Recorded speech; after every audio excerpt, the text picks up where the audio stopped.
انسان دنیا میں دو ہی حالات سے گزر رہا ہوتا ہے، یا تو اس کی چاہت اور اس کی ضرورت پوری ہو رہی ہوتی ہے، یا پھر اس کی چاہت اور اسے اپنی ضرورت کی حاجت ہوتی ہے۔ تو جب ضرورت اور چاہت کی حاجت ہو تو اللہ سے مانگنے کی عادت بنائے، اور جب اس کی چاہت اور ضرورت پوری ہو تو شکر کی عادت بنائے۔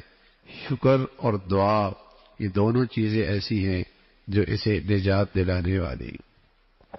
ہر حال میں آدمی دو حالات سے گزر رہا ہوتا ہے، یا اس کی چاہت پوری ہو رہی ہوتی ہے، یا اسے اپنی چاہت کی اور حاجت کی ضرورت ہے۔